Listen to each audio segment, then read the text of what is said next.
Beloved chosen one, heaven saw what you did today. You may have thought it was a small act, a quiet decision made in the stillness of your heart, but heaven did not overlook it. You could have surrendered to fear. You could have chosen the easy way, the silent retreat, the familiar comfort of compromise. But instead, you chose faith. You chose trust. You chose God. That decision, that sacred yes, echoed through eternity. The unseen realm paused when you moved. Angels leaned closer. Hell grew silent. Because when a child of God decides to trust rather than tremble, the entire spiritual atmosphere shifts. Your faith became a sound one that reverberated through heaven's corridors, announcing, "This one still believes." Fear whispered 1,000 lies today. Didn't it? It told you. You can't handle this. You're alone. You'll fail. But you silenced those voices not with noise, but with obedience. You lifted your eyes higher and said, "Even if I can't see the outcome, I still trust the one who holds it." That is the essence of faith, to move even when your feet shake, to walk even when the path seems invisible, as was spoken in the sacred texts of old. Isaiah, chapter 41, verse 10, "Do not fear, for I am with you. Do not be dismayed, for I am your God. I will strengthen you and help you. I will uphold you with my righteous right hand." Those words are not history, they are alive right now, flowing through your veins like fire and peace combined. You proved today that you believe them. You proved that fear no longer has ownership of your heart. There was a moment God saw it when hesitation tried to wrap its cold fingers around your soul. But something deeper rose within you. That spark, that whisper of divine boldness, reminded you who you are, a chosen vessel, an ambassador of faith, a living testimony that trust still reigns stronger than fear. You see, fear demands to be obeyed. It pretends to be logical, disguising itself as caution or control.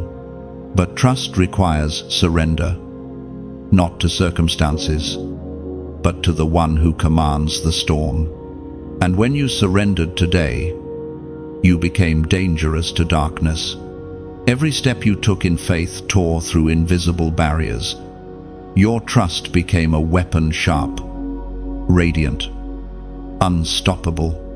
Heaven applauded your unseen courage. For while the world celebrates outcomes, God celebrates obedience. You may not have received your answer yet, but you've already received heaven's approval. You've already passed the test of trust. You did not fold under pressure. And because of that, new doors will begin to open, doors you could not have forced open through striving or fear. You might not realize it yet, but something sacred shifted inside you. The old version of you, the one who doubted every delay, questioned every silence, is being replaced by a warrior who believes without needing evidence. That's what heaven saw today, a transformation. Not through miracles, but through faith.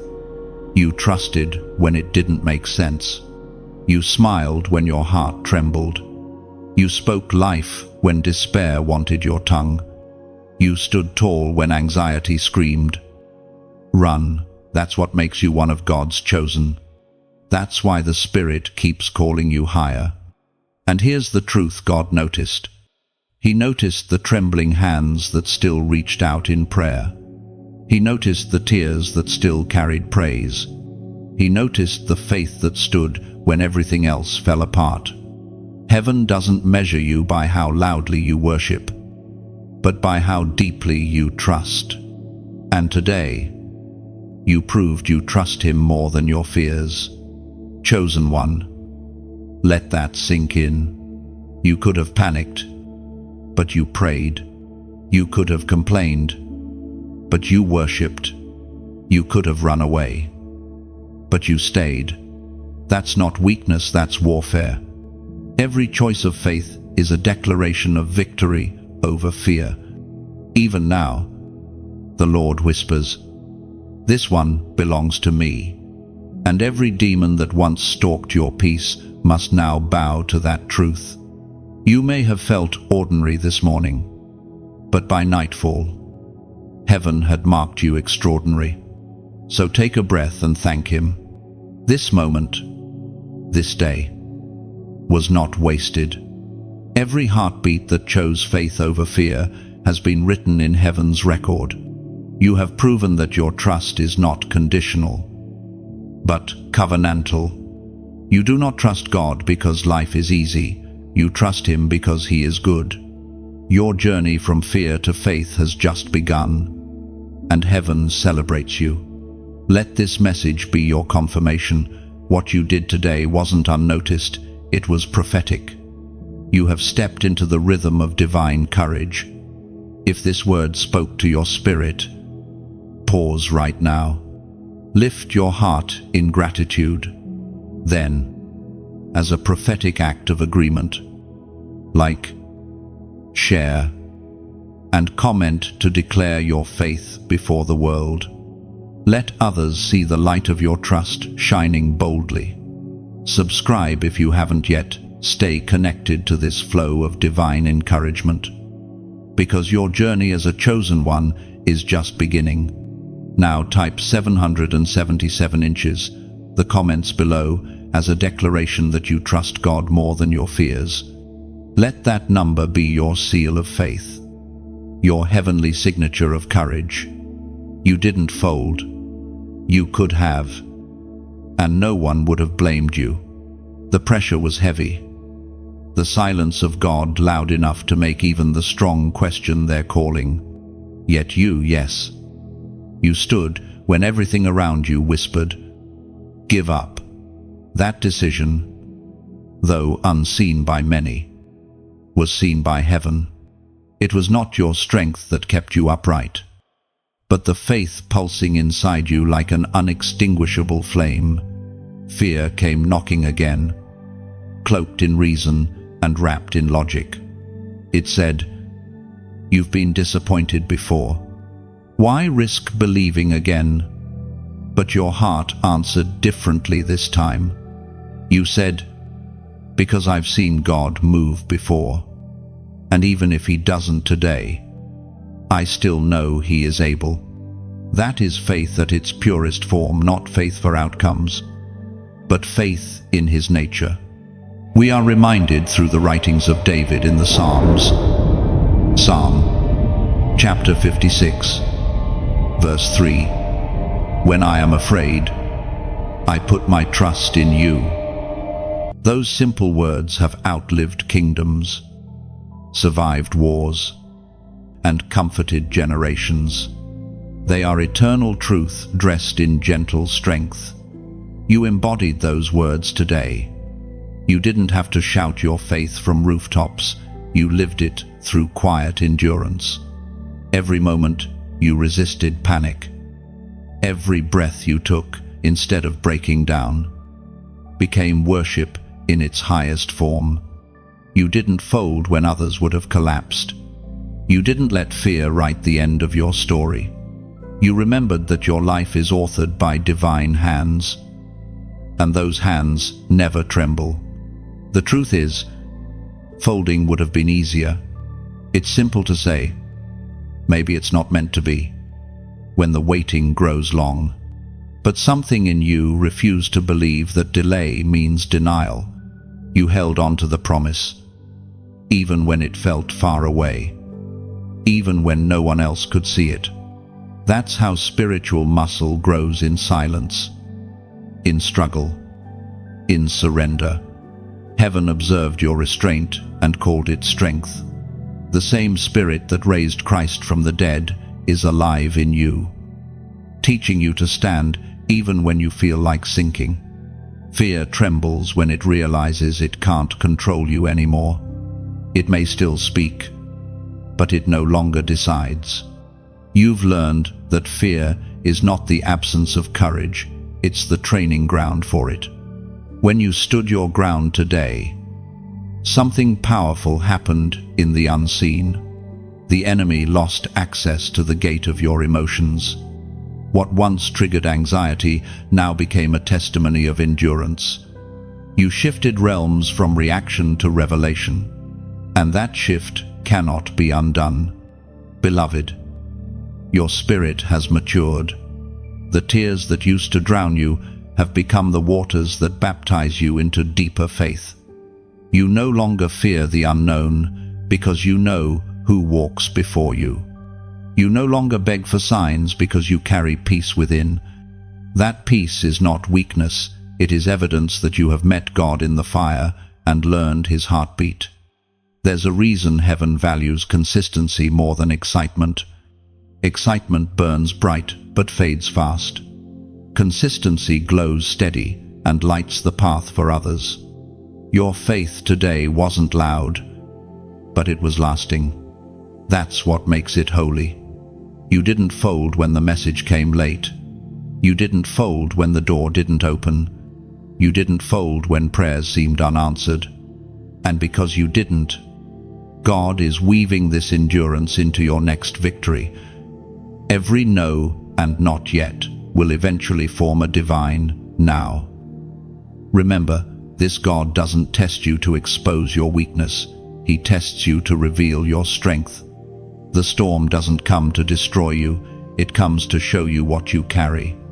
You were never meant to live sheltered from trials, but shielded through them. The faith that holds in private is the faith heaven rewards in public. And, though no one may have seen your struggle today, all of heaven did. The Father saw his child refusing to let fear dictate destiny. The angels witnessed you standing still when logic told you to retreat. And in that stillness, heaven smiled. You didn't fold because you finally understood something the world never will trust is greater than control. You don't have to see how everything works out to believe that it will. You just have to stand firm in the truth that your Father is faithful. And when tomorrow brings its own shadows, you'll remember today. You'll remember how fear tried to return but found no seat in your heart. You'll remember that every time you chose trust, you built another altar of remembrance to God's goodness. Chosen one, today's endurance was not wasted. You may not have heard thunder or seen miracles, but the quiet strength inside you shook spiritual ground. You have proven that your faith doesn't need an audience, it only needs obedience. You didn't fold, and because of that, heaven calls you victorious. The test wasn't random. You may have thought today's challenge was ordinary, a delay, a disappointment, another door closing, but in heaven's script, nothing is ever random. The very thing that tried to break you was the tool God used to reveal you. You didn't stumble into this moment by accident. It was written before time began. Every pressure, every pause, every tear carried purpose. Chosen one, heaven watches how you respond when nothing makes sense. Anyone can trust when life feels easy, but rare are the ones who trust when silence feels like rejection. Yet you did. And that's what separates the chosen from the casual, the willingness to stay when others walk away, to worship in the waiting, to believe in the dark.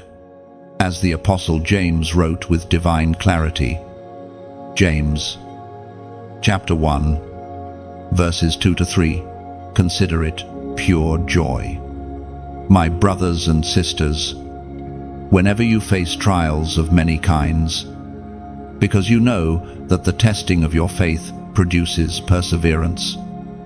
Your test today was never meant to destroy you, it was meant to define you.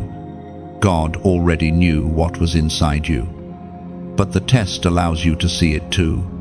You discovered today that your faith runs deeper than feelings, stronger than fear, more stubborn than sorrow. You realize that even when your heart trembles, your spirit still stands tall. There's a secret hidden inside every test. It reveals whether your faith is situational or anchored. Situational faith says, I believe when things go right.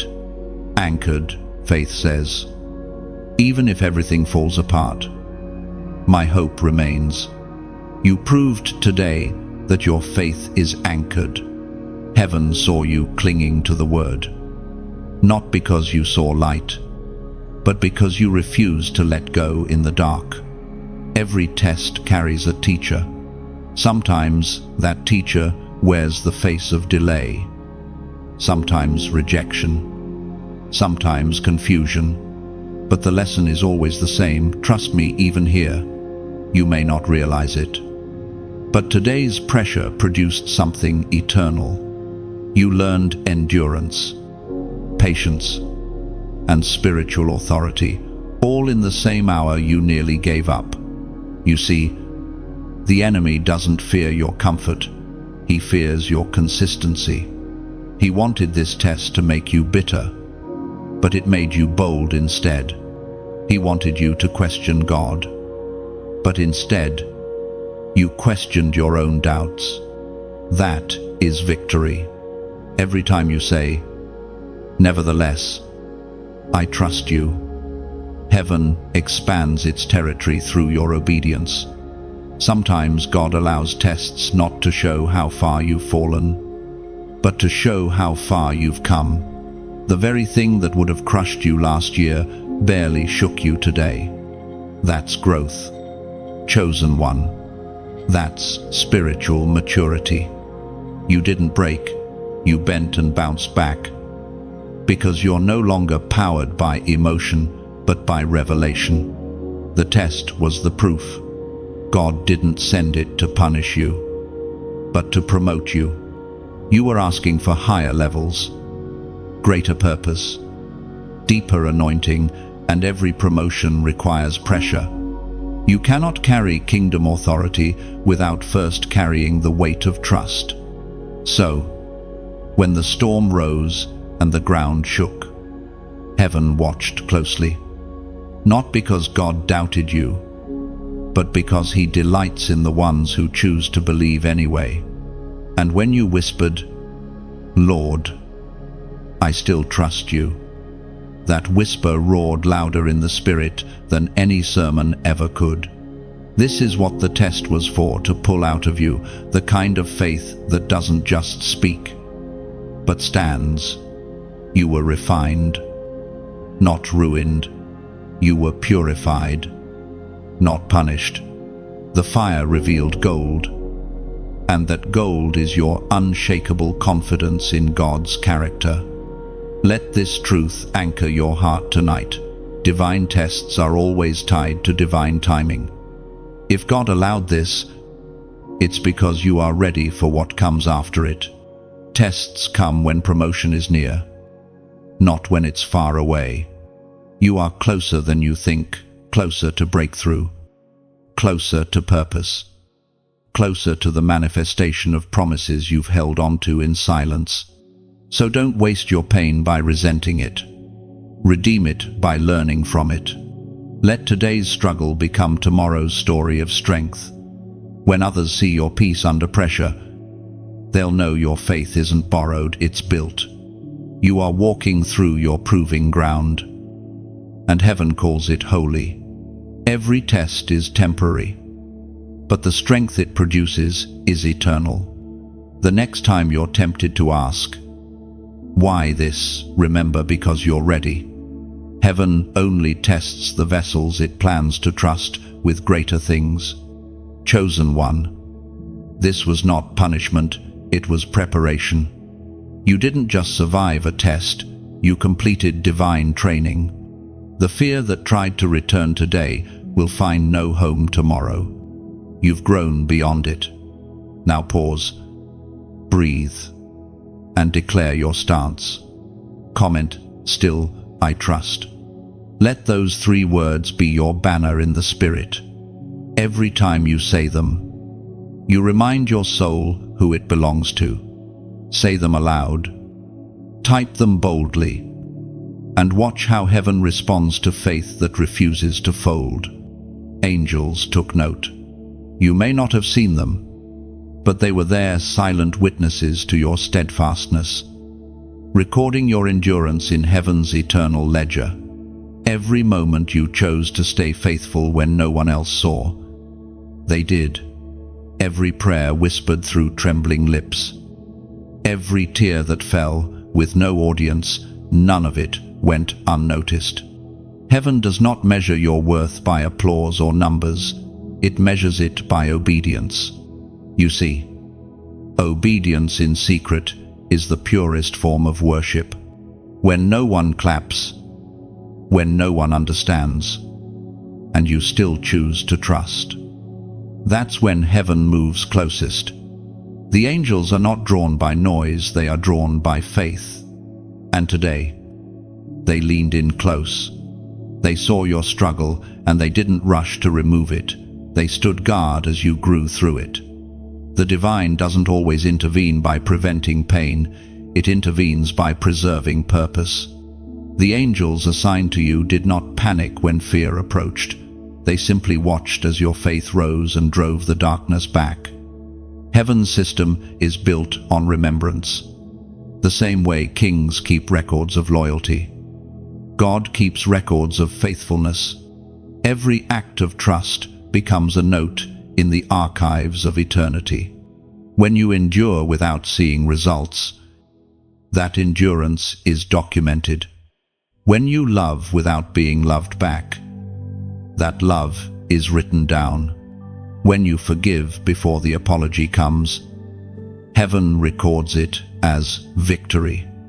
The Spirit spoke through the writer of Hebrews. Hebrews, chapter 6, verse 10.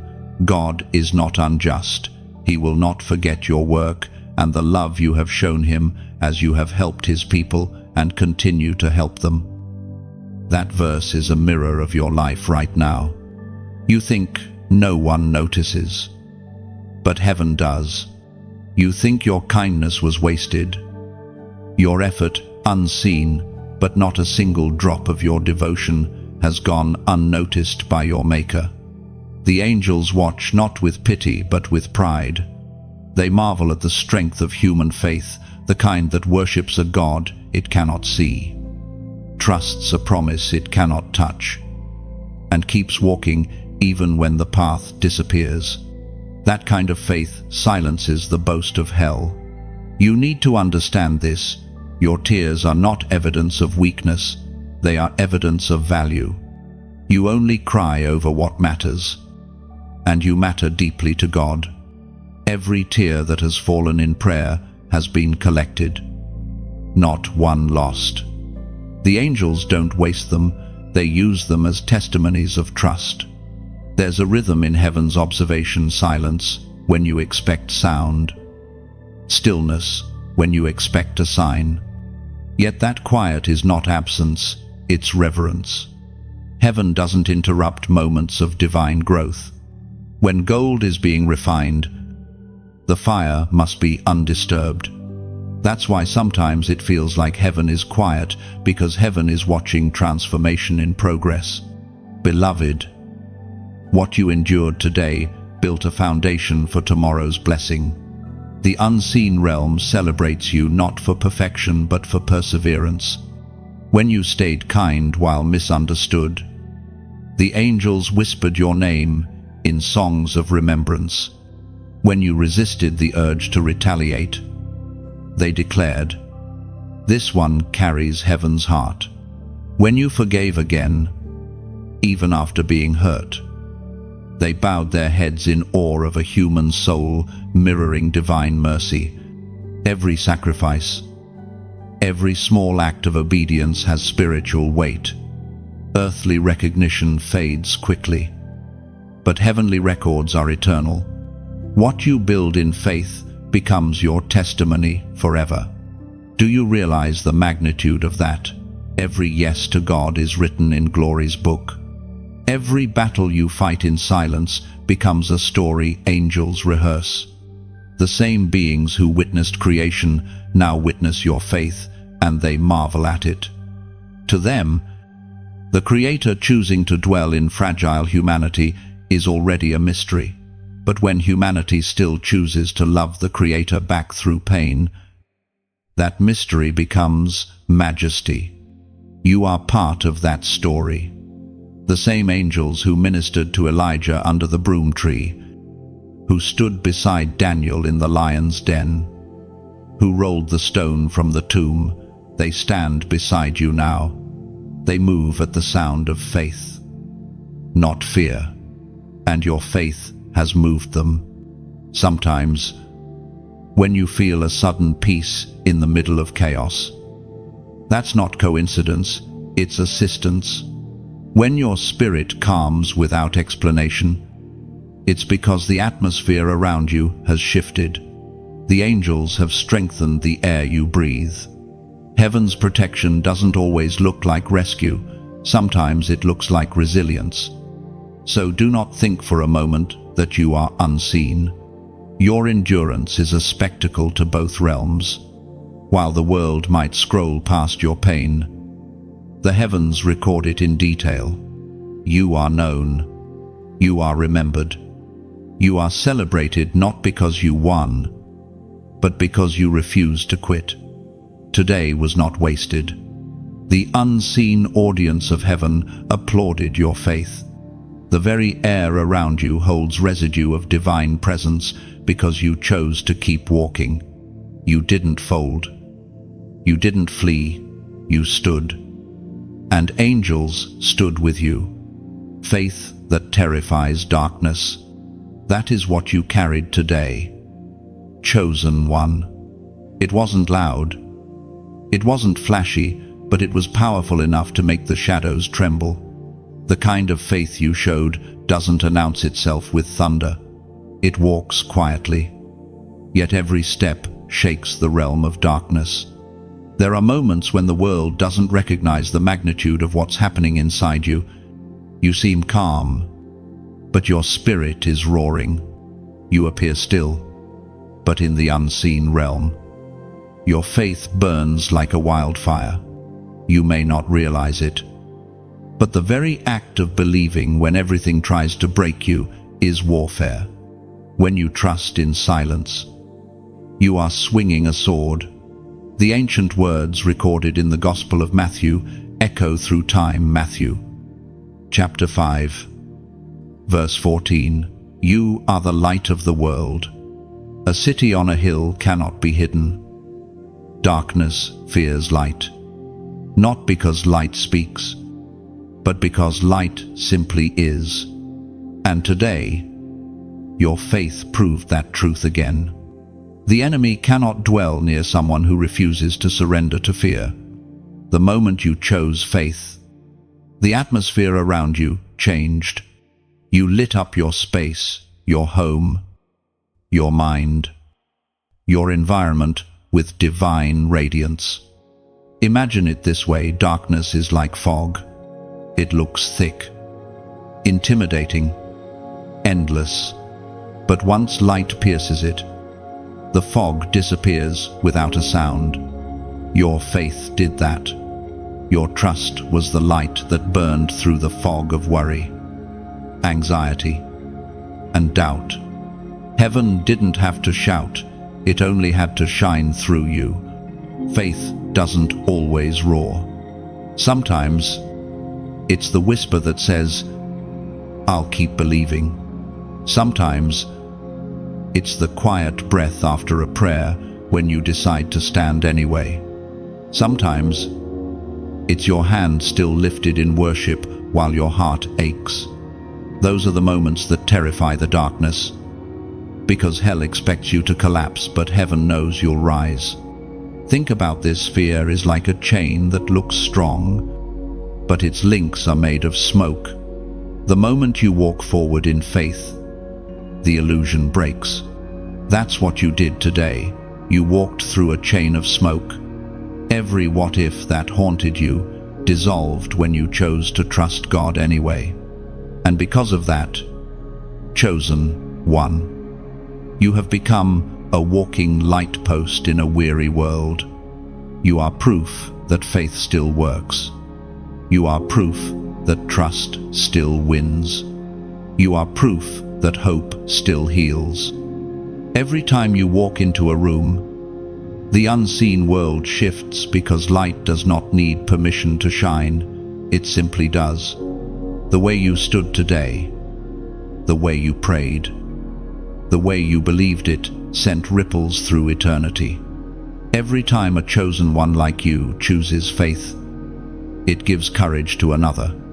The same way a single candle lights 1,000 others without losing its flame. Your faith today will ignite others who have lost hope. And that's why your journey matters.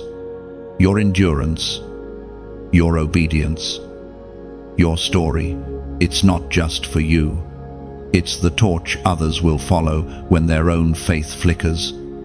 Heaven didn't choose you to carry light for yourself alone, but to pass it on. This is why I want to say something from the heart. Thank you. Thank you for showing up. Thank you for choosing faith when it wasn't easy. Every time you listen, every time you reflect, every time you allow these words to water your spirit, you are helping light spread further. And if these messages have spoken to your soul, if they have helped you breathe a little deeper, see a little clearer, or stand a little taller, then help that light reach one more person. Not out of obligation, but out of gratitude. Just as a lamp needs oil to keep burning, this mission thrives when the faithful pour back into it. When you help the message stay alive in someone's feed who needs it tonight. When you share, you extend the reach of hope beyond what I can do alone. When you subscribe, you become part of a growing circle of light bearers, people who refuse to let darkness have the final word. And if your heart feels moved, your donation, no matter how small, becomes the oil that keeps the flame of these messages burning. You're not funding words, you're fueling transformation. You're not giving to a platform, you're giving to purpose. Every act of support is another match struck against the night. Faith that terrifies darkness isn't only about what you believe, it's about what you build, what you pass on, what you sustain. When you give, you say to the world, this light will not go out on my watch. So, as you read this, take a breath and feel the warmth of heaven's approval. You've already proven that faith lives in you.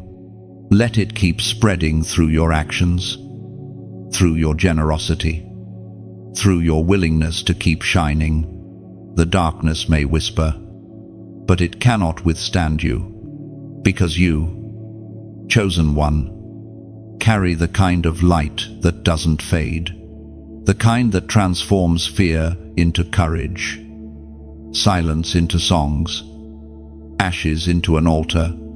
Keep shining, keep believing.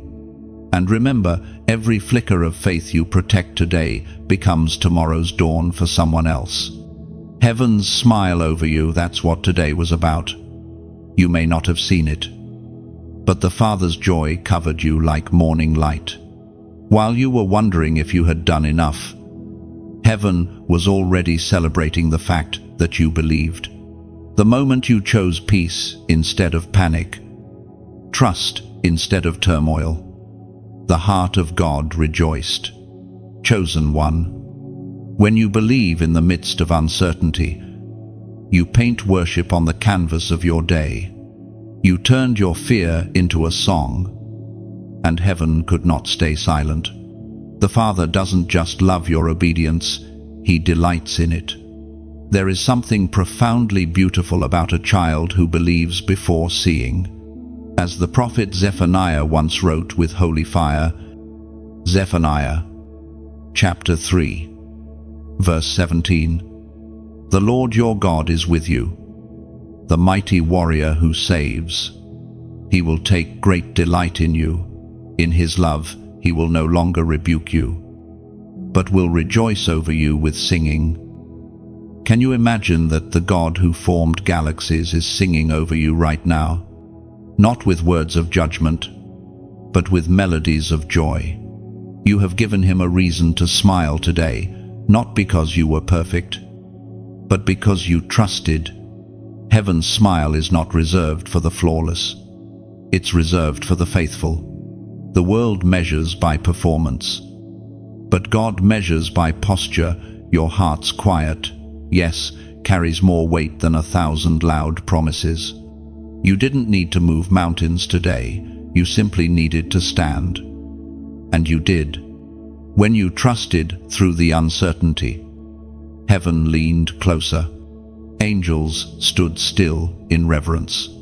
For faith, in its purest form, is heaven's favorite song. It sounds like surrender and smells like sacrifice.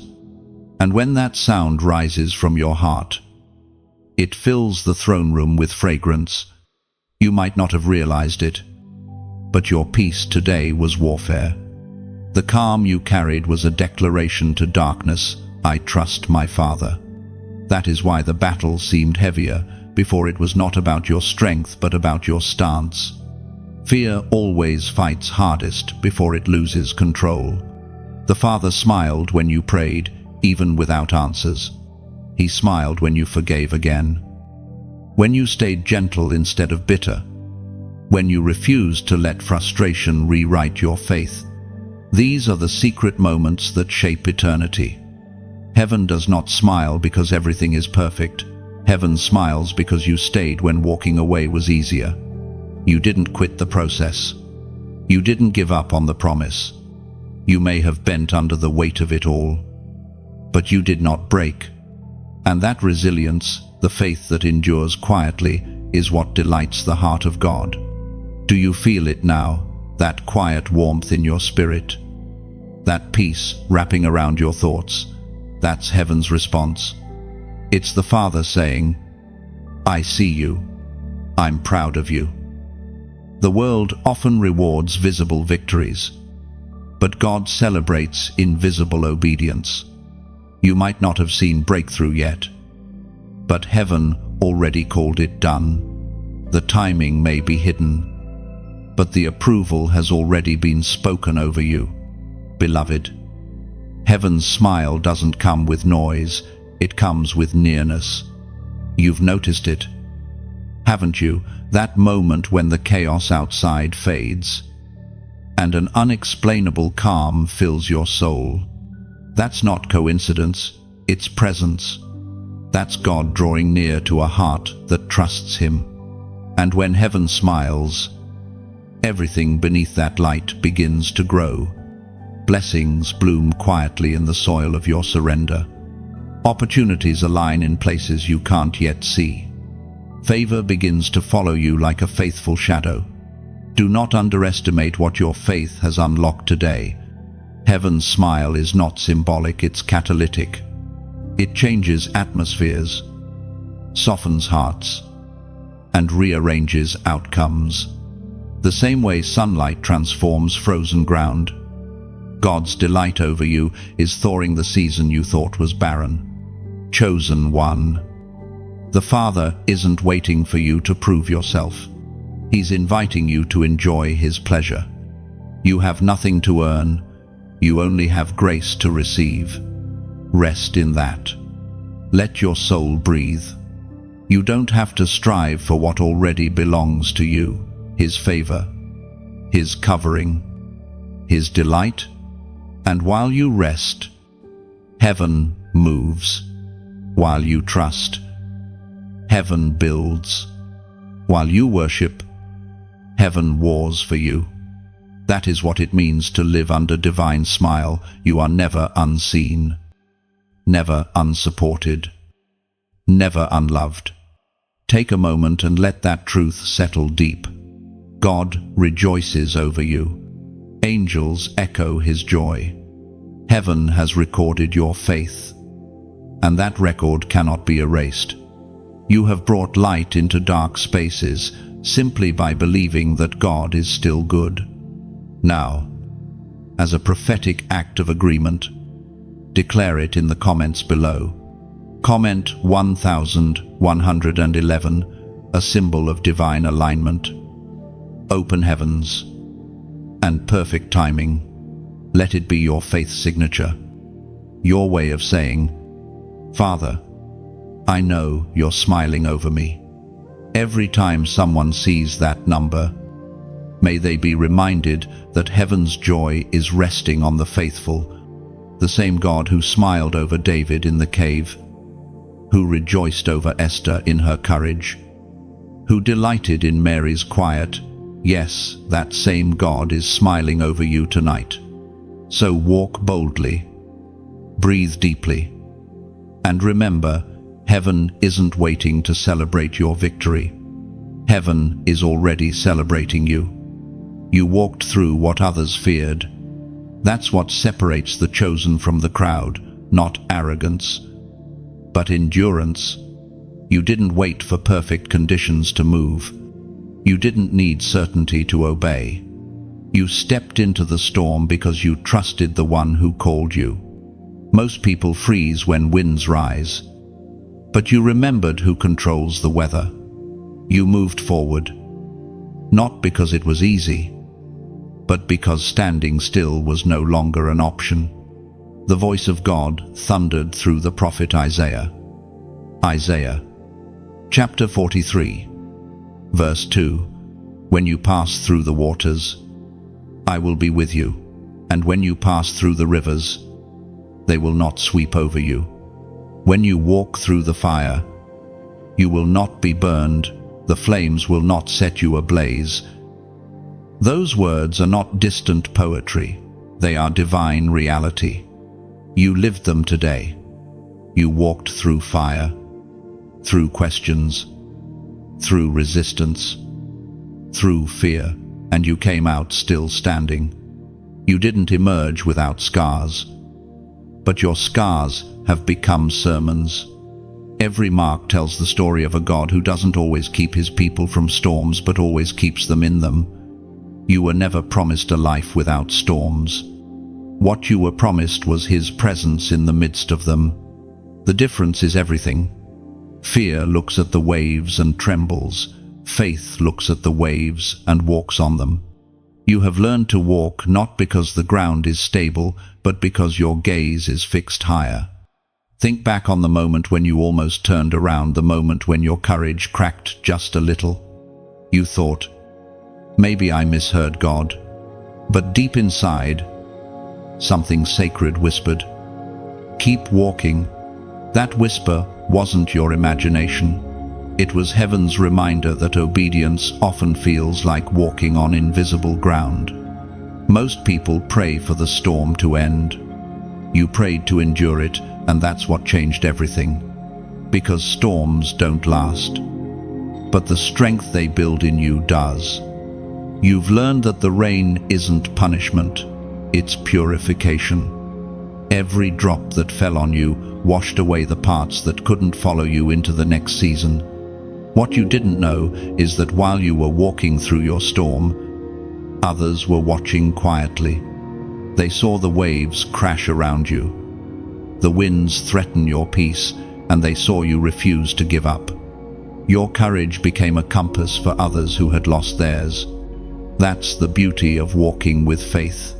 You light a path for those still trapped in their own darkness. And yet, even with all that pressure, your heart remained tender.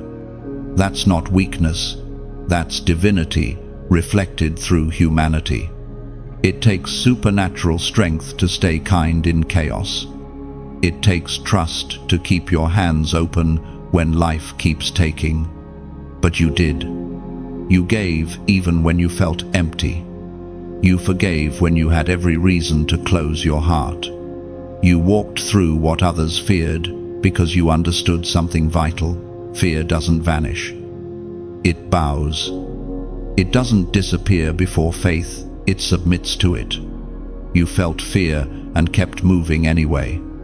That's what courage truly is, not the absence of fear, but the refusal to let fear lead. Every step you took was a sermon preached without words. Heaven heard it, the earth felt it, hell feared it. You may not think of yourself as a warrior, but the moment you took that trembling step forward, you declared war on everything that once tried to hold you back. The path you walked today wasn't a punishment, it was a passage. Through it, God stripped away the excess and strengthened the essentials. You no longer depend on validation, on visible signs, or on applause. You depend on presence, on whispers, on promises that never fade.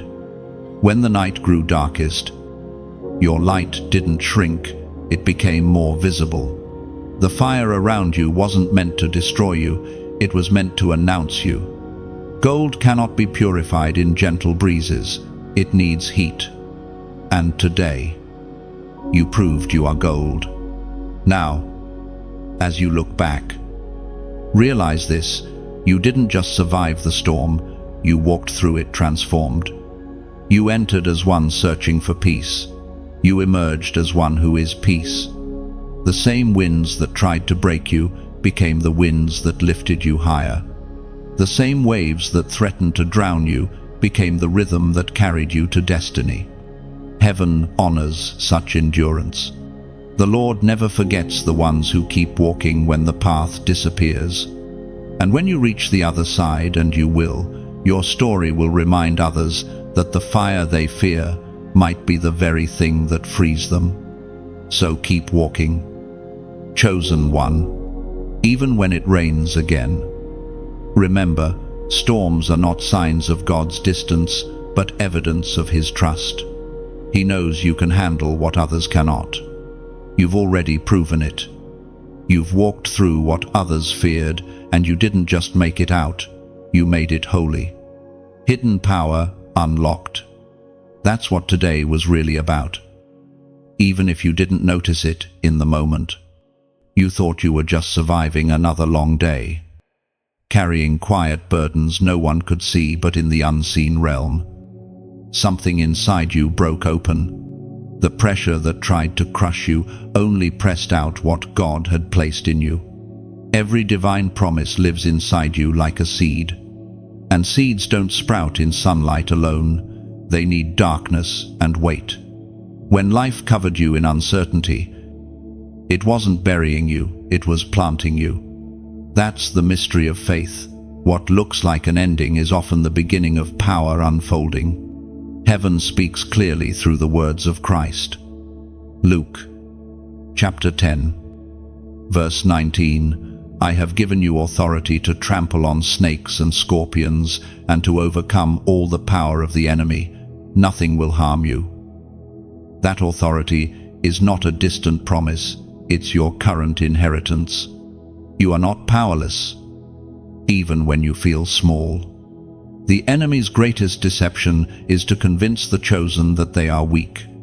But weakness in your hands becomes a weapon in God's. When you surrender, He empowers. When you yield, He multiplies. The hidden power in you doesn't announce itself with noise, it shows up in calm. It's the strength that keeps you gentle when provoked. It's the faith that whispers peace when fear screams chaos. It's the quiet certainty that you are not alone even when the world feels empty. That's divine authority, wearing human skin. There were moments when you prayed and felt nothing. You thought heaven was silent. But silence doesn't mean absence, it means instruction. While you waited, your power was maturing. The same way a blade must stay in the fire before it's useful. Your spirit was being refined. You were learning patience. And patience is one of heaven's most powerful currencies. The authority you now carry cannot be taught in comfort. It is born in struggle. That's why your process was so hard. God wasn't punishing you, He was trusting you with weight. Only those who have been crushed can truly carry oil. And you, chosen one, are dripping with it. Think about how many times you thought it was over, how many times you said, "I can't do this anymore." Yet here you are, stronger, wiser, softer in heart, but sharper in spirit. That's evidence that something sacred has awakened inside you. The same storms that once terrified you now train you. You've stopped asking, "Why me?" and started declaring, "Use me." That's transformation. Hidden power doesn't come all at once. It unfolds like dawn, soft, gradual, unstoppable. The first rays don't look like much, but they shift everything. You've been stepping into your dawn without realizing it. Every small act of obedience, every choice to forgive, every quiet prayer has drawn back the curtain over your inner light.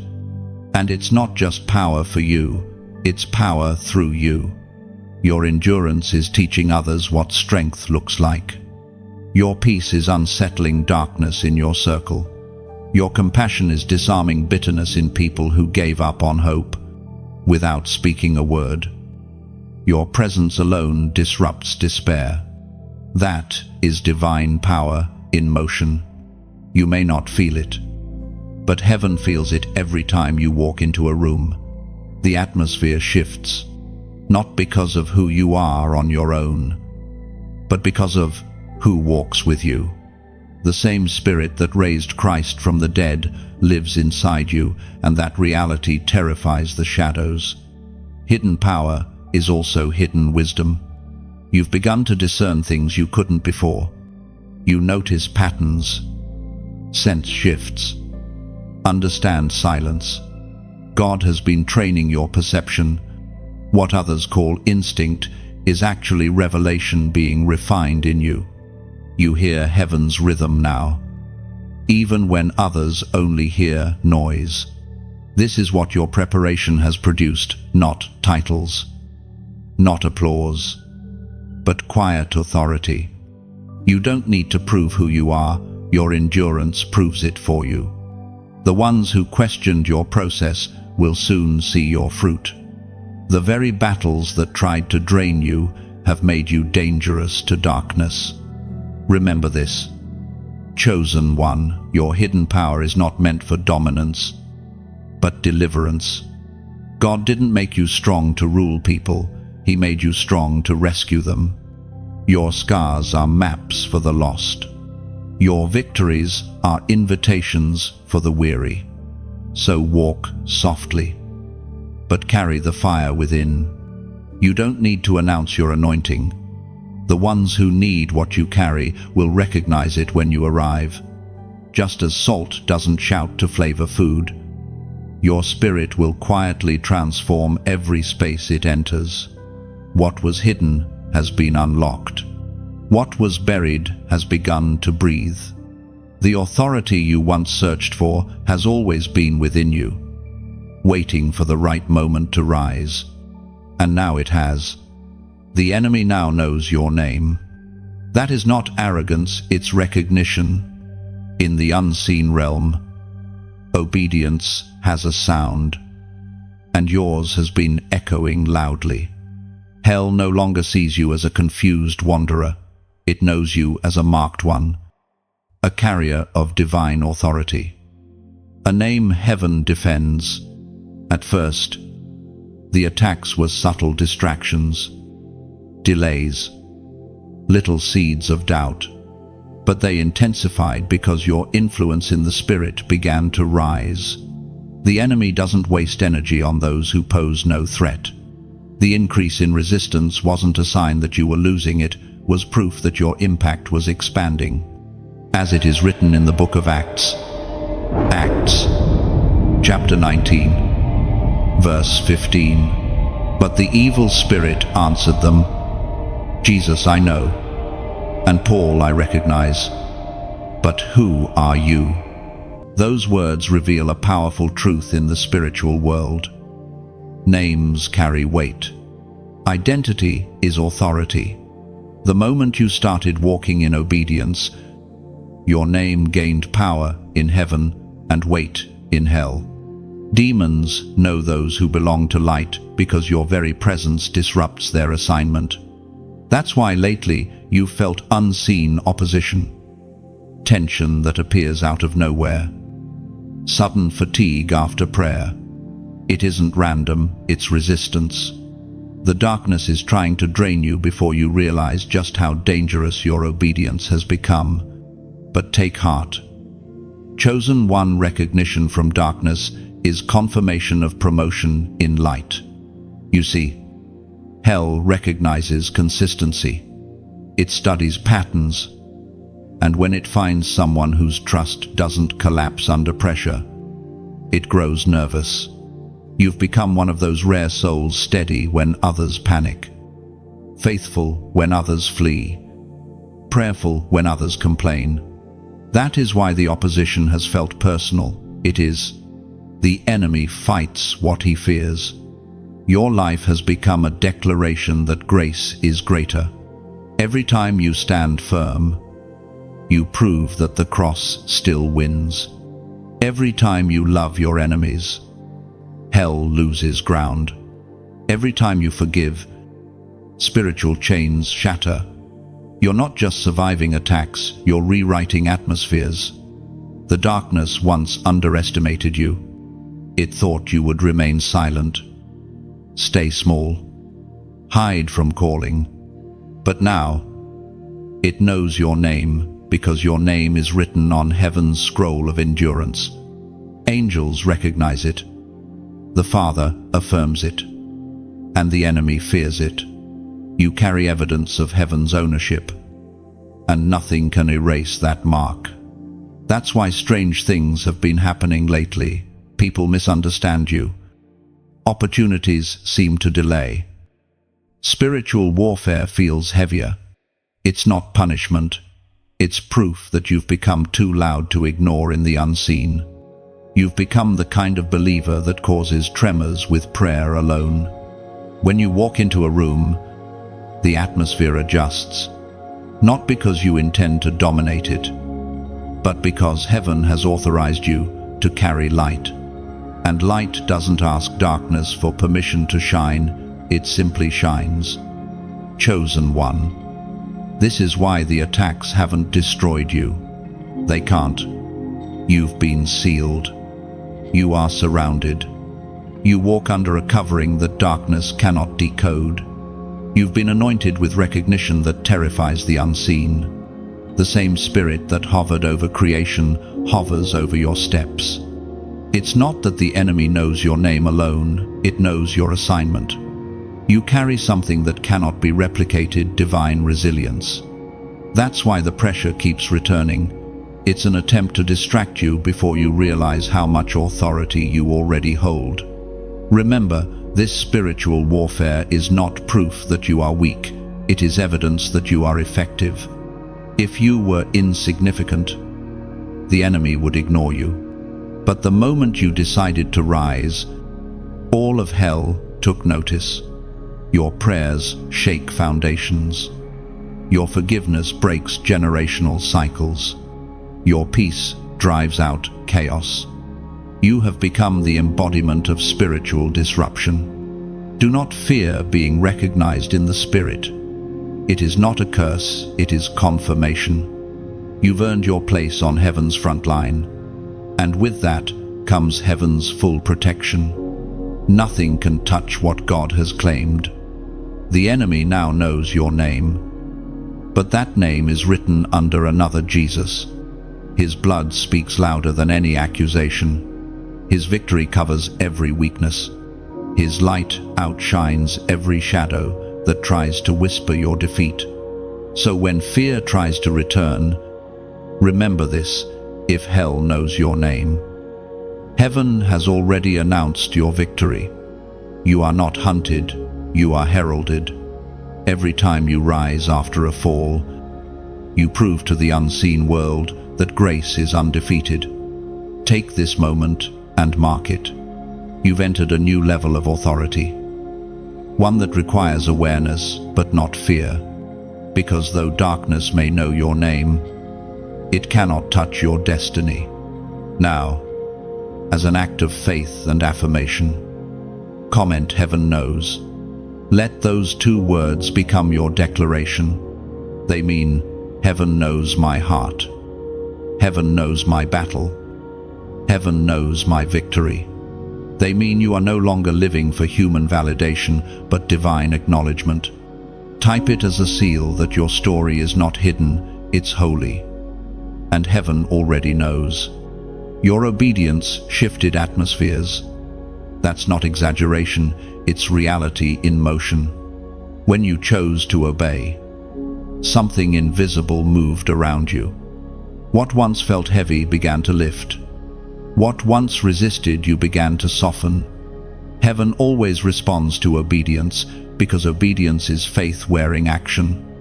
You might not have felt thunder or seen lightning, but the shift happened all the same, like the unseen tremor before a sunrise.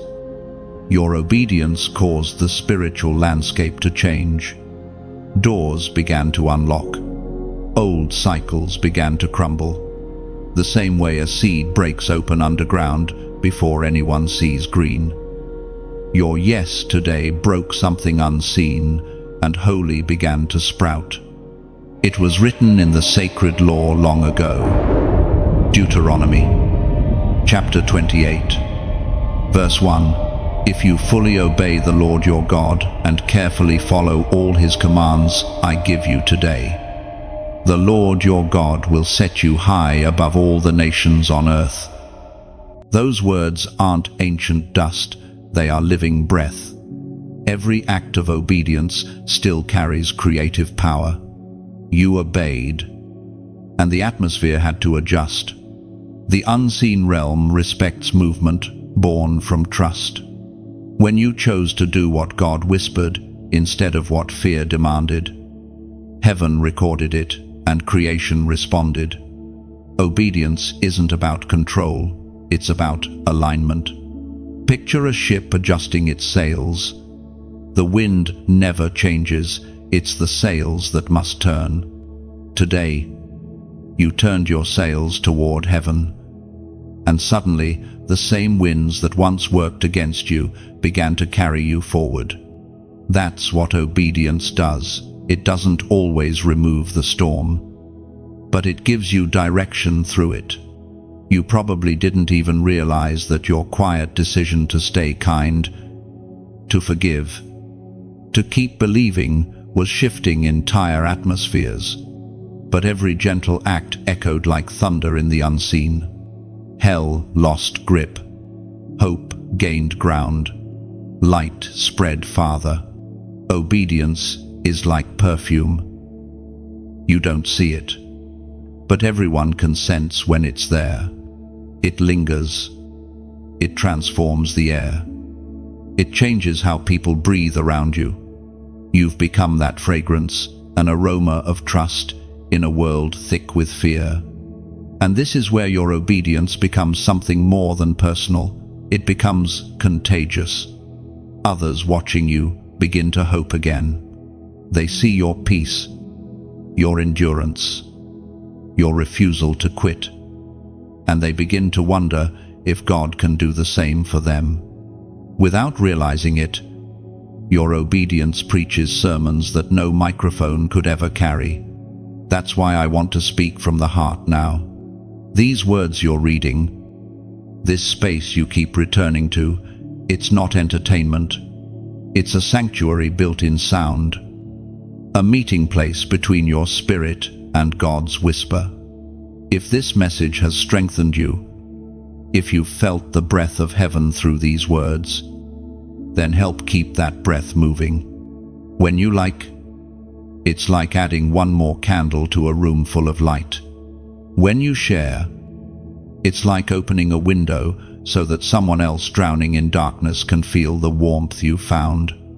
When you subscribe, it's more than a click. It's planting your feet in a field of continual growth, choosing to keep walking with others who hear the same call. And if your heart feels stirred, if you sense that nudge that says, "Be part of the oil that keeps the flame alive," then your donation, no matter the size, becomes a drop of anointing oil poured into this ministry's lamp. You're not just giving money, you're giving momentum to miracles. You're helping messages like this reach souls standing at the edge of giving up. Think of it like rain. A single drop feels small, but together they turn deserts into gardens. Your support becomes that rainfall, quiet, consistent, life-giving, and every heart that blooms because of it becomes part of your own harvest. Your obedience today is not only shifting your atmosphere, it's changing the air others breathe. The more light you release, the less darkness has room to move. That's how revival begins, not with noise, but with one obedient heart lighting another. You've already seen what one act of obedience can do in your own life. Imagine the multiplied effect when thousands of hearts obey together, when generosity meets faith, when prayer meets action, when one spark becomes a wildfire. That's what this movement is meant to be, a constellation of lights in a weary sky, each one refusing to dim. So, as you carry on, keep obeying the small instructions. Keep listening when the whisper says, "Love anyway. Give again. Trust still." Those are the moments that move mountains. The earth doesn't shake when the proud speak, it shakes when the humble obey. Your obedience has already rewritten your atmosphere. Now it's rewriting others. Heaven has seen. Angels have recorded. And favor is already following. Let the echo of this truth stay in your spirit. Obedience always opens what striving never could. God is bragging about you. It may sound strange to imagine the Almighty speaking your name with pride, but that's exactly what He's been doing. Heaven has conversations that you can't hear, divine dialogues about those who choose faith when everything inside them screams to quit. Your name has been spoken in those conversations, not because of perfection, but because of persistence. There's a moment in Scripture when heaven speaks highly of a human life, and it tells us something profound about how God sees endurance. Job, chapter 1, verse 8. Then the Lord said to Satan, "Have you considered my servant Job? There is no one on earth like him. He is blameless and upright, a man who fears God and shuns evil." Aptly. Those words were not about Job's comfort, they were about his character. And that's what God sees in you now, when you chose to trust instead of tremble, to forgive instead of fight, to hope instead of hide. Heaven took note. God turned to the witnesses of eternity and said, "Have you seen my child? Have you seen how they still believe? You may not feel worthy of such divine attention. You've stumbled. You've doubted. You've wept in private. But the very fact that you get back up is what makes heaven proud. God doesn't brag about flawless people. He brags about faithful ones. Every test you've endured, every unseen act of obedience, every quiet prayer has become evidence in heaven's courtroom, not to prove your perfection, but to reveal your endurance. The Father looks at you and sees someone who kept showing up even when it hurt. You've had moments of exhaustion, times when the weight of responsibility made your soul ache. You've wondered, does God still see me?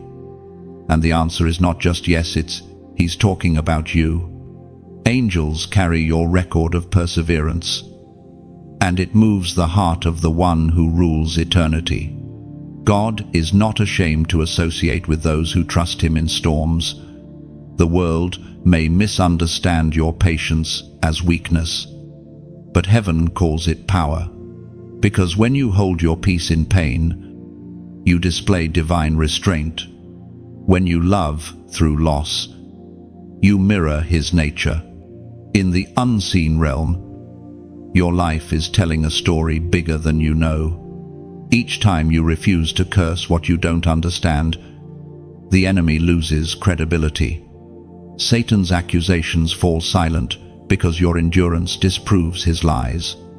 You've become a living rebuttal to every claim that faith is fragile. Think about Job again, not as a symbol of suffering, but as a prototype of endurance.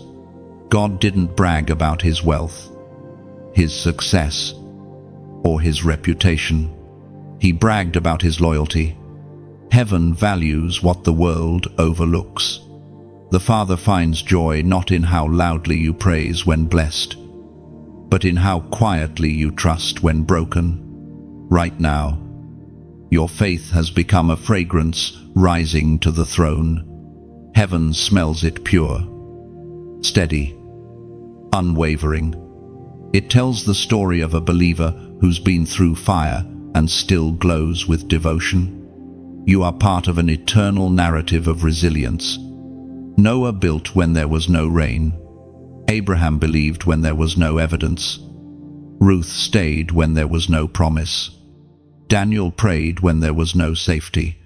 And you keep trusting when there is no clarity. Heaven looks at that and says, "This one belongs to me." There's a sweetness in this kind of recognition. It's not the spotlight of men, but the quiet warmth of divine approval. You don't need applause when you've already captured heaven's attention. The angels speak your name with respect because you've become living proof of God's sustaining grace. And perhaps the most beautiful part, God isn't bragging about what you have. He's bragging about what you carry. You carry peace that passes understanding, love that outlasts wounds, and faith that outshines fear. That's why your story matters. It glorifies him without you needing to say a word. Maybe you've felt invisible, but invisibility on earth doesn't mean silence in heaven. Heaven has been speaking about you in the same way a proud father speaks about a beloved child. You have no idea how many battles you've already won simply by refusing to give up. So the next time loneliness whispers, "You're forgotten," remember, this heaven is already using your name as an example. You've become a reference point for angels, a testimony of endurance, a melody in the Father's heart. God is bragging about you because you've learned to worship without results, to walk without clarity, to love without applause. That kind of faith is rare and precious. You may never hear the applause of heaven's courts in this lifetime, but someday, when you stand before him, you'll understand. Every "well done" whispered in eternity began with a moment just like today, when you kept believing quietly. Heaven is not silent about you. Chosen one, you are the conversation that delights the Father's heart. Keep living the kind of faith that gives him reasons to smile. The reward is already in motion. You might not see it yet, but heaven has already begun arranging things in your favor. The moment you chose faith over fear, the spiritual laws that govern blessing began to activate. Seeds don't grow the moment they're planted. They grow when the soil, the season, and the sunlight align.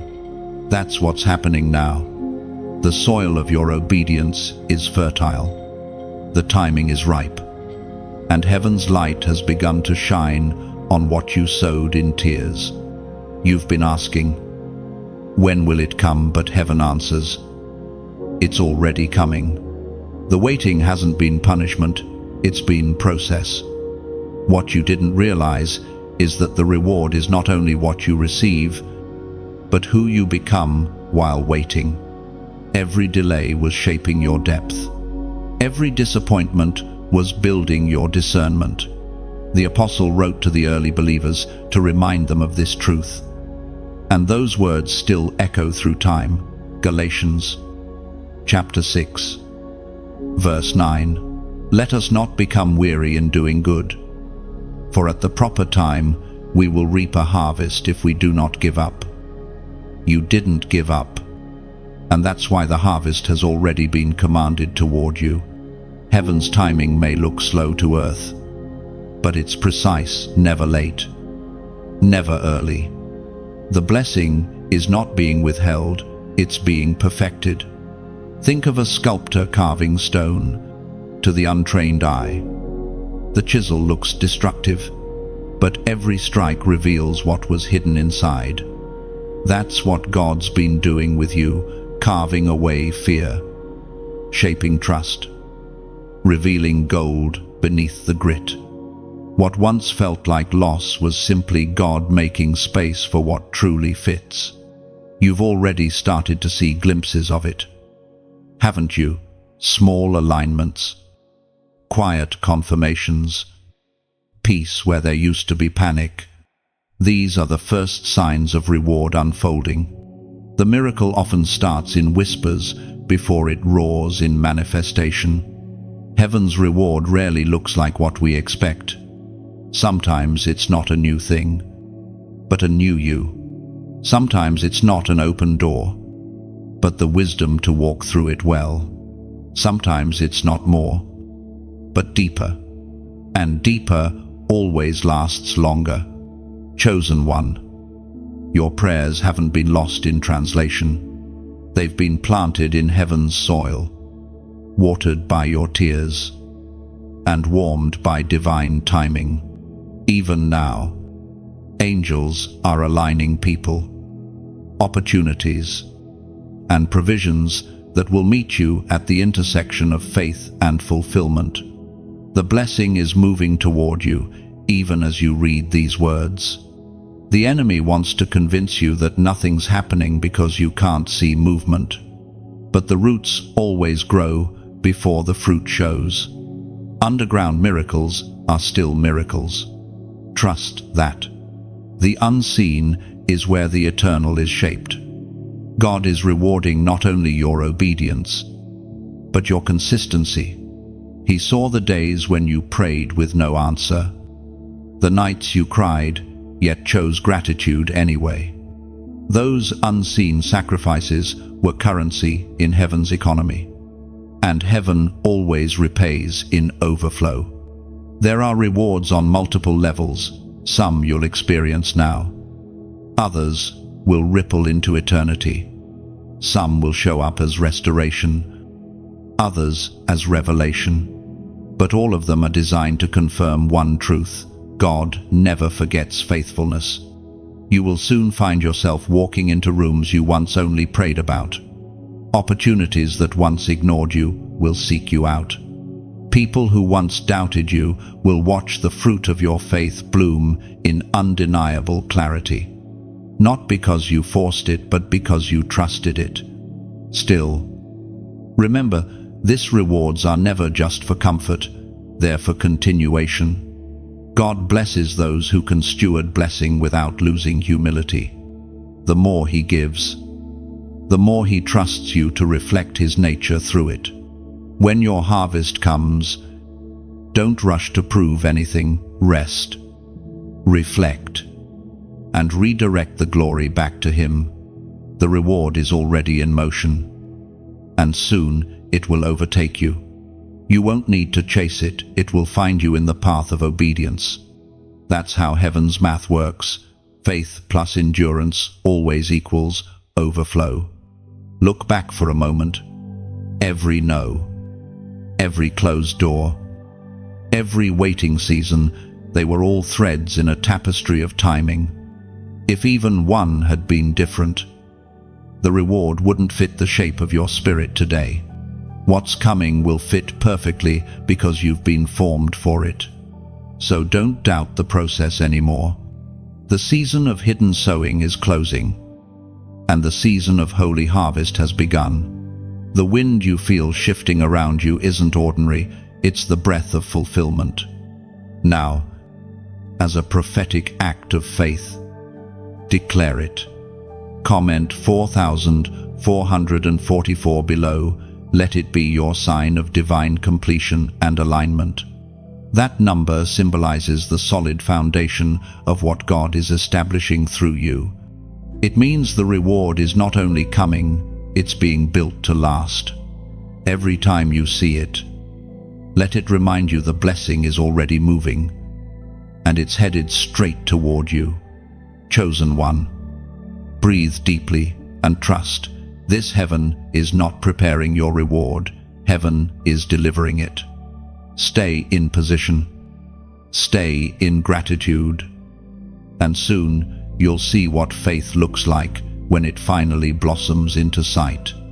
You've been found faithful. That is one of heaven's highest honors. Faithfulness is not glamorous. It doesn't sparkle in the spotlight or demand attention. It lives in the hidden places, the early mornings when you pray through fatigue, the quiet hours when you choose peace over panic, the gentle words you speak when anger would be easier. Faithfulness rarely feels divine while you're living it, but in heaven's records, it glows brighter than gold. There are many who begin strong, but only a few who finish faithfully. You, chosen one, have learned the slow strength of staying. You've learned that faith is not a burst of emotion, but a long obedience in the same direction. You have stood through seasons that broke others because you learned that consistency outlasts chaos. The Apostle Paul wrote these words to his spiritual children, and they still echo across centuries. Whispering into your story, 1 Corinthians chapter 4, verse 2, now it is required that those who have been given a trust must prove faithful. You have proven it not with perfection, but with persistence. You've proven that your love for God isn't conditional on convenience. You've proven that your devotion isn't dependent on results. You've proven that your heart beats steady even when your blessings come slowly. Heaven saw every moment you chose character over comfort. You didn't always feel strong, but strength isn't always a shout. Sometimes it's a steady breath. Sometimes it's the simple decision to keep showing up. Faithfulness is built in small moments like these. Moments that no one applauds, but heaven always notices. Faithfulness is holy repetition. It's praying again after yesterday's silence. It's forgiving again after another wound. It's believing again after another disappointment. It's trusting again when the answer still hasn't come. These are the bricks of endurance that build eternal crowns. There were days you thought you were failing because nothing was changing. But faithfulness is not measured by visible progress. It's measured by invisible posture. While others demanded signs, you chose surrender. That is why heaven calls you faithful. You've learned that walking with God is not about understanding every step, but about trusting the one who leads. Look at your journey, every valley, every night of confusion, every silent waiting season. All of it has been shaping you into someone God can trust with weight. You don't just have faith, you are faith in motion. When others gave up, you kept moving. When others turned back, you lifted your eyes. That is what it means to be found faithful. The most remarkable thing about faithfulness is that it rarely feels like victory while you're living it. It feels like routine, like monotony, like patience stretched thin. But one day, you look back and realize that every quiet yes was constructing a fortress around your spirit. The storms came, but you didn't collapse because your foundation was obedience. God's eyes have always searched the earth for one thing, not talent, not charisma, not appearance, but faithfulness. The heart that says, I'll serve you, Lord, even if no one claps. And when he found that heart in you, he smiled, because faithful ones become trusted ones. Trusted ones become chosen ones. It's not that you've never stumbled. You've had moments of doubt, frustration, even rebellion. But faithfulness isn't the absence of falling, it's the refusal to stay down. You've risen again and again, and each rise has been recorded in the chronicles of eternity. Your story is living proof that faithfulness outlasts failure. The enemy thought he could use delays to discourage you, but delays only deepened your devotion. He thought unanswered prayers would make you bitter, but they made you better. You no longer chase promises, you carry presence. And now, you stand different. There's a quiet authority in your voice, a stillness in your spirit. You've become the kind of person storms respect. Heaven can now trust you with more because you've proven that obedience, not outcome, rules your heart. Faithfulness, chosen one, is its own reward. It gives you a peace that applause can't provide, a stability that success can't secure. You don't need to announce it. Your endurance already speaks louder than words. Every morning you rise to believe again. The heavens whisper your name with reverence. What God is building in you isn't fragile, it's fortified. The process was never about perfection, it was about proof. And you have been found faithful. You have become the kind of soul that can carry both fire and favor without losing humility. Someday, when your race is complete and you stand before Him, you'll understand what heaven meant when it whispered your name during those long nights. You'll see that every small act of faithfulness was forming an eternal weight of glory. Until that day, keep walking in the quiet strength of trust. Heaven has already written your title beside your name, Faithful One. That identity cannot be taken, and it will carry you through whatever remains ahead. Your next season is holy fire.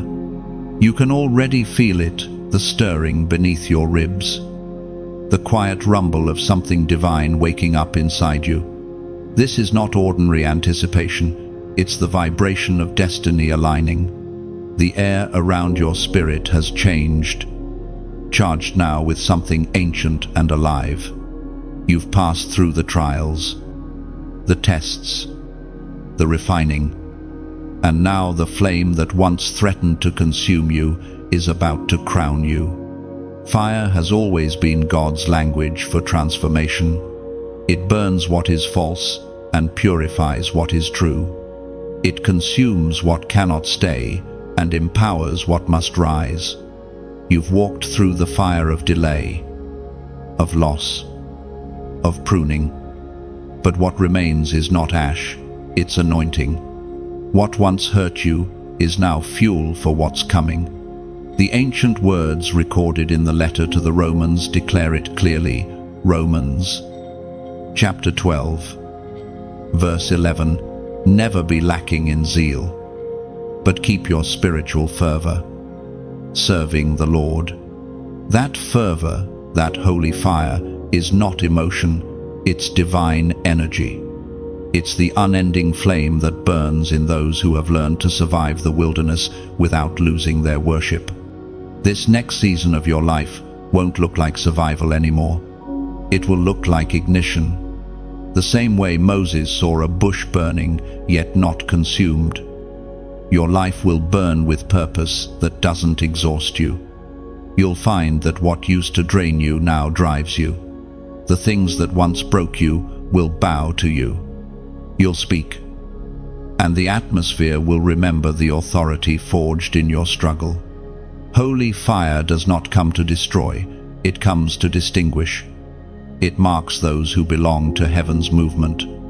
You've been set apart, not for fame, but for flame to carry light into the places that have forgotten warmth.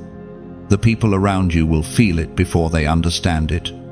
Some will draw close to it for comfort, others will recoil because the heat exposes what's hidden. But you will not shrink to make anyone comfortable. You were not called to fit in, you were called to set the standard on fire. Fire reveals authenticity. When gold meets flame, impurities rise to the surface, so the reflection becomes clear. That's what your last season was about, not punishment, but purification. Every tear washed off dust from your calling. Every heartbreak peeled away distraction. You're not stepping into the next chapter carrying ashes, you're stepping in carrying oil. This fire is also clarity. The fog that once blurred your purpose is lifting. You'll begin to see why certain doors had to close, why some relationships faded, why silence lasted longer than you thought you could endure. God wasn't ignoring you. He was insulating you, making sure the spark He placed in you wouldn't be suffocated by the wrong environment. You are entering a season where hesitation must die. Fire doesn't wait for permission, it moves. This holy flame within you will require courage. Courage to speak when silence feels safer. To move when others stay still. To forgive when resentment would be easier. Fire requires oxygen. And that oxygen is your obedience. Each step of faith will make the flame grow stronger. Do not fear the intensity that's coming. It's not here to burn you out. It's here to burn you bright. You'll notice your prayers changing. They will sound less like requests and more like declarations. You'll sense divine urgency, not anxiety, but acceleration. The same spirit that hovered over creation is hovering over you again, whispering, "It's time." And as this holy fire expands, it will ignite others. Flames multiply when they touch, so will your faith. You will become a living torch, lighting weary hearts who thought their hope had gone cold. The fire inside you will awaken what's dormant in others. That's revival, not noise, but ignition. But remember, holy fire also requires stewardship. It must be tended with humility, anchored with prayer, and fueled with love. Pride extinguishes it. Bitterness smothers it. But gratitude keeps it alive. Keep your altar clean and your worship genuine. The more you pour out, the more God will pour in. There will be moments in this next season when you'll feel that same familiar heat, the tension of being stretched beyond what's comfortable. When it comes, don't panic. It's not regression, it's refinement. Fire always tests before it crowns.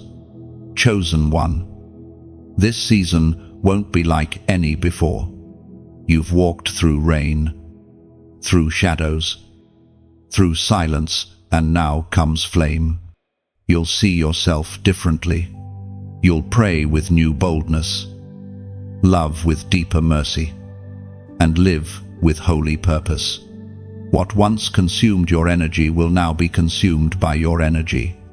You are entering your combustion point, where everything ordinary catches light. Heaven is breathing on your destiny, and the spark is already visible. The world may call it passion, but heaven calls it holy fire. Let it rise. Let it burn. Let it transform every space you step into. Because what's coming through you now isn't just light, it's glory refined by flame. You're not done yet. This is not the end of your story, it's the pause before the crescendo.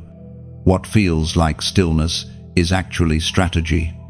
Heaven hasn't stopped moving, it's shifting you into a new rhythm. Every warrior rests between battles, not because the war is over, but because strength is being restored for what's next. You are standing at the edge of a greater assignment, and heaven is preparing the stage for your next entrance. The ancient words echo still, reminding every heart that God never abandons unfinished work. Philippians chapter 1, verse 6. Being confident of this, that he who began a good work in you will carry it on to completion until the day of Christ Jesus. That promise is your anchor. The same God who started your transformation has no intention of leaving you half-built. You are still under construction, and every delay is part of divine design. The foundation of your faith had to be deepened before the next level could rise. What looks like waiting is really the gathering of momentum, like the still air before an eagle takes flight. You've been through storms that taught you stillness, and deserts that taught you direction. You've faced nights that stretched your soul thin, yet morning always found you standing. That endurance wasn't wasted, it was preparation. You are stepping into a new season where your scars become your strength and your story becomes someone else's survival guide. Think of a tree in winter. It appears lifeless, but underground, roots are spreading, digging deeper, preparing for spring. That's you. The season might look quiet, but your spirit is expanding. You're growing beyond the surface, gaining stability for the fruit that will soon appear. Chosen one. This pause is not punishment, it's preservation. God pauses those he plans to propel. The next door you're about to walk through requires a version of you that's been refined by patience, strengthened by faith, and anchored in love. That's why this in-between space matters so much. It's where your next glory gathers. But let's speak honestly for a moment. These messages, these words that meet you where you are, they exist because light needs carriers. Every spark you've received here is part of a collective fire that reaches across souls and seasons. When you like this message, it's not just engagement, it's affirmation. It tells heaven, I see what you're doing in me. When you share, you become the bridge for someone else's breakthrough. Think of it like passing a torch in the dark. Your small act illuminates another person's path. Maybe the post you share today becomes the reason someone doesn't give up tomorrow. That's not social media, it's ministry. And when you subscribe, you're not following a page, you're joining a movement. A gathering of people who refuse to live asleep, who choose light over numbness, faith over fear. You become part of a living river of voices that keep hope flowing into digital deserts. If your heart feels stirred beyond that, if something in you whispers, I want to help keep this light alive, then your donation becomes sacred fuel. Imagine a lighthouse standing against waves and wind, its beam cutting through fog so travelers find safety. That's what these words are, a lighthouse in sound. Your generosity keeps that beam burning, keeps the message reaching hearts who still wander through night. Every seed sown here becomes oil for the flame. Every act of support echoes in eternity, because it's not about money, it's about ministry. You're not giving to something, you're giving through something. You're letting God use your hands to extend light farther than you could walk alone. And please, after you finish reading, comment below, share a thought, a line that touched you, a single word that reflects what this message awakened. Comments aren't noise, they're community. When someone scrolling by sees your words, they see proof that faith still breathes, that hope still speaks through real people. You are not done yet, because the story of your faith is still writing others into freedom. Every chapter you live becomes a page someone else will read and find courage in. The fire that refined you will soon become the fire that revives others. The next season will ask more of you, but it will also reveal more of God through you. The work He began hasn't stalled, it's maturing.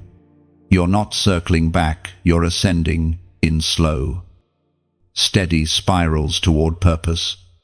The eagle doesn't fear the climb, it trusts the wind beneath its wings. You have that same wind, the breath of the Almighty carrying you upward. So breathe. Be still in the pause, but ready for the push. The next assignment is waiting just beyond your current obedience. The same God who started your story will make sure the ending glorifies Him. You're not done yet. Chosen one. You're simply being readied for what eyes haven't seen and hearts haven't imagined. Keep your lamp lit, your heart open, and your spirit generous.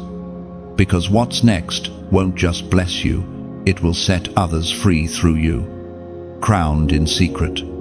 That's how heaven works, with quiet coronations, far from applause, in the still places where the world never looks. While others were chasing visibility, God was clothing you in victory. While some searched for stages, He was shaping your spirit. The crown you carry wasn't handed to you through recognition, it was formed through resistance. There's a beauty in divine secrecy. It protects what's sacred until it's strong enough to be seen. A seed doesn't sprout in sunlight. It grows in the darkness of soil. That's where your crown was forged, in hidden seasons, when no one celebrated your faithfulness, but heaven kept the record. The ancient words of Jesus remind us of this mystery. Still alive through every chosen life. Matthew, chapter 6, verse 6. But when you pray, go into your room, close the door, and pray to your Father, who is unseen. Then your Father, who sees what is done in secret, will reward you. Those words are not about privacy, they're about purity. God crowns the ones who are faithful when no one is watching. Your prayers in solitude, your tears that never reached the public eye, your quiet, yes, whispered into the dark, these have become jewels in the unseen crown upon your spirit. You have been walking through your coronation without realizing it. Every time you chose to forgive instead of retaliate, a gem was placed. Every time you blessed those who hurt you, another piece was added. Every time you held peace when chaos surrounded you, heaven polished the gold of your endurance. Earth crowns achievement, heaven crowns obedience. The world gives medals for performance, God gives authority for perseverance. That's why your greatest promotions have come in seasons that looked like losses. You didn't see the celebration, but you felt the shift. Heaven was declaring, this one is ready. Being crowned in secret means you're already royalty before anyone recognizes it. The crown isn't for display, it's for dominion. It's not decoration, it's delegation. God has entrusted you with authority because you've proven you can carry weight without demanding attention. You learn to lead by example, not by noise. Think of David in the fields. He was anointed king long before he ever sat on a throne. The oil found him in obscurity. No one else saw it. But heaven did. That's how God crowns quietly, intentionally, in spaces where character is formed. The sheepfold became his training ground. Your wilderness has been the same. Sometimes, hiddenness feels unfair. You've watched others rise faster, seen them celebrated for what you've quietly done for years. You've wondered if God forgot, but He hasn't. He's been protecting you from exposure before you were ready for it. Public platforms without private preparation destroy destinies. God's delay has been your defense. Now, As you stand in the stillness after long testing, realize that your crown isn't coming, it's already there. You may not feel it, but the spiritual realm recognizes it. That's why opposition intensified lately, because authority attracts warfare. You are wearing what darkness despises, divine legitimacy. This hidden coronation is not about ego, it's about equipping. The crown gives you the grace to carry what's next, the patience to lead without pride, the compassion to rule without cruelty, the discernment to speak with weight and wisdom. Every prayer in secret has prepared you for public purpose. And understand this, the ones crowned in secret are not meant to boast. They are meant to bless. Your authority exists to lift others, not to dominate them. You were chosen to heal, not to impress. The crown on your spirit shines brightest when you kneel in humility. There will be moments when people question how you carry such peace, such wisdom, such grace. They'll see the fruit, but never know the roots. They won't see the nights you wept or the mornings you wrestled to stay faithful. But heaven saw it all, and every hidden moment became holy. You are now living in the paradox of the chosen, outwardly ordinary, inwardly crowned. The same hands that once trembled in fear now carry divine fire. You've been trained in secret places for visible influence. The silence was not abandonment, it was anointing. Look around you. Life may still appear ordinary, but the atmosphere recognizes your authority. Heaven has already whispered your new title. You've crossed from preparation to possession. The oil that once marked you in private has matured into the fragrance of kingship. And yet, this crown is not the end, it's the beginning of service at a higher level. True royalty bends lower, speaks softer, loves deeper. That's what your hidden season taught you, to lead like a servant, to shine without showing off, to be great without growing proud. Chosen one, your crown is not on your head for show, it's woven into your spirit. It will not slip, tarnish, or fade. It was crafted by the fire of trials and sealed with the oil of intimacy. Walk in quiet confidence, knowing that heaven's coronation is complete. You are crowned not in ceremony, but in character. This was the proof heaven needed, the quiet endurance you carried through the storm, the tears that never reached another ear, the prayers you whispered when even your voice felt tired. Those were the witnesses. Heaven didn't require an audience to confirm your faith, it only needed honesty. And today, that honesty glowed like light through crystal. You trusted, and all of heaven saw it. You've spent so long wondering if your waiting mattered, if the silence was a sign of distance or disapproval. It wasn't either. Silence is how heaven measures depth. When God stops speaking, it's not absence, it's confidence. The teacher is always silent during the exam. And now, the test is finished. You passed not because you had every answer, but because you refused to walk away. The apostles' words in the ancient text echo with new meaning over your life. 2 Timothy, chapter 4, verses 7 and 8. I have fought the good fight. I have finished the race. I have kept the faith. Henceforth there is laid up for me a crown of righteousness. Those words are not a eulogy. They are a declaration for the living, the ones who dared to keep believing when the world said it was over. Your journey has proven that faith isn't a fragile candle, it's a wildfire that cannot be contained by circumstance.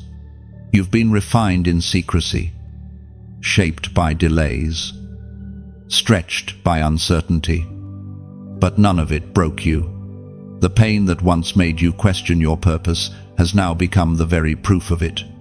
Heaven needed to show the earth what unshakable looks like, and you volunteered without realizing it. Your survival was not coincidence, it was assignment. Every time you rose again, you told the universe that grace is stronger than grief. Every time you smiled through tears, you taught angels how resilience sounds. This was never about being perfect. It was about being persistent. God has always written his greatest stories with trembling hands, men and women who doubted but did not depart, who wept but still worshipped. You are one of them now. Your scars are not symbols of defeat, but signatures of divine authorship. Look at what remains after the storm, the quiet confidence, the gentleness born of pain, the peace that no longer depends on explanation. That is resurrection living inside of you. What once felt like endings were actually entrances. What you thought were losses were lessons shaping your legacy. Heaven doesn't crown the untested. Glory without grinding would crush a soul. That's why the process had to be long. It was building your capacity to carry what's coming next.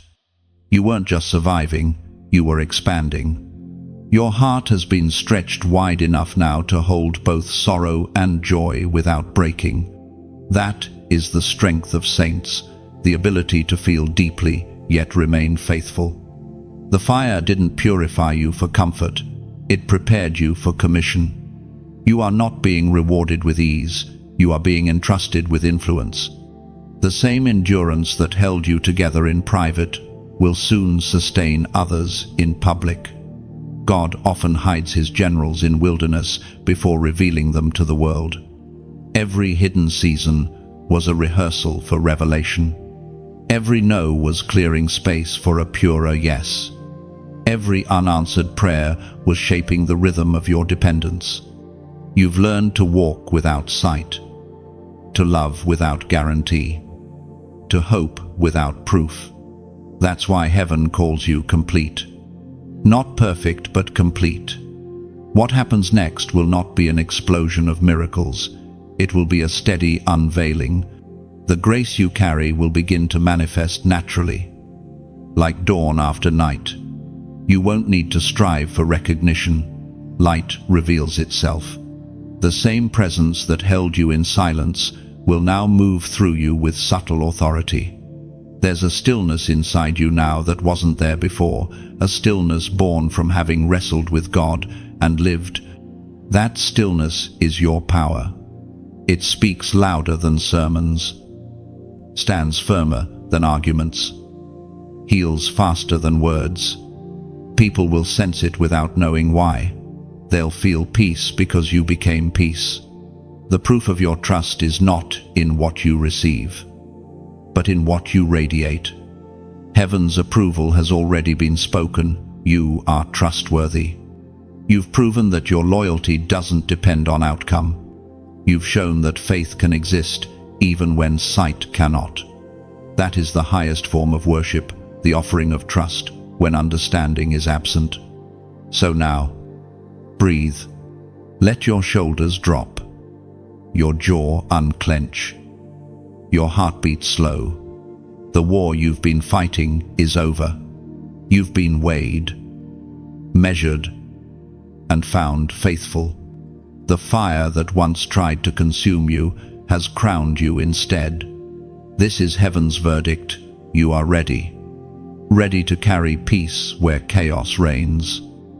Ready to speak light where silence once lived. Ready to walk as proof that trust still triumphs.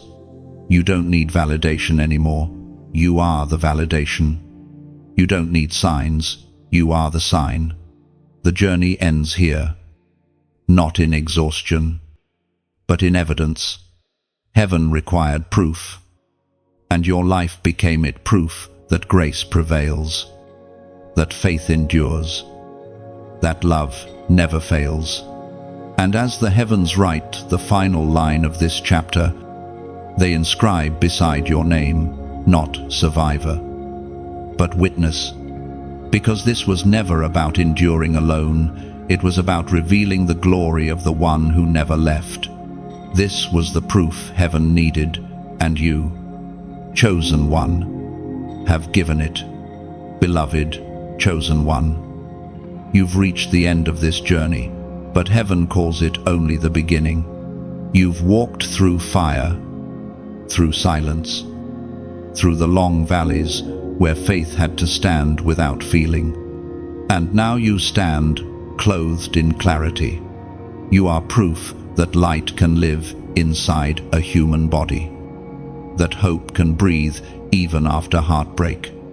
Every word you've just journeyed through wasn't merely text, it was an altar, a mirror, a divine conversation. Heaven has been speaking, line after line, reminding you that you were never forgotten, never forsaken, never fighting alone. What began as struggle has become story. What once hurt has now become holy. The world may still see ordinary, but the spirit within you knows better. You are an answered prayer in motion, a living testimony of what happens when someone refuses to surrender to fear. Every breath you take from this moment forward carries a new fragrance, the scent of victory, of peace, of divine endurance. And now, before you go, let's do something together. Pause, place a hand over your heart. Feel that steady rhythm, that's purpose still pulsing. That's God saying, I'm not done revealing what I placed in you. If these words have stirred something deep inside you, if they reminded you of who you are, whose you are, don't let them stay confined here.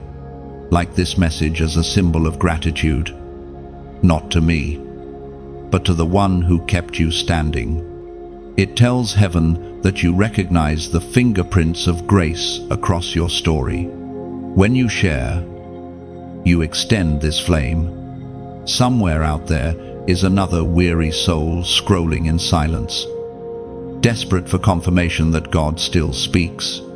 Your share might be the moment heaven reaches them. Think of it like passing a candle down a dark hallway, one light, multiplied. When you subscribe, you aren't joining a channel, you're joining a circle of endurance, a gathering of chosen ones who walk this same narrow road, whose hearts beat with the same fire for truth and purpose. Together, we become a chorus of courage in a world drowning in noise. And if this message found you at a breaking point, comment below, let your words become a testimony. Write what line spoke to you. What moment felt like God Himself was whispering your name. Your comment might be the sentence that saves someone else's faith tomorrow. You've finished this journey, but the light continues. Keep returning, keep listening, keep letting heaven write new chapters in you. Because the world needs what you carry now, peace forged in storms, love tested by pain, joy that doesn't depend on circumstance. You are a walking miracle. So go, radiant one, shine gently, love boldly, live like proof that God still raises the weary. And remember, every time your heart beats in faith, the heavens smile.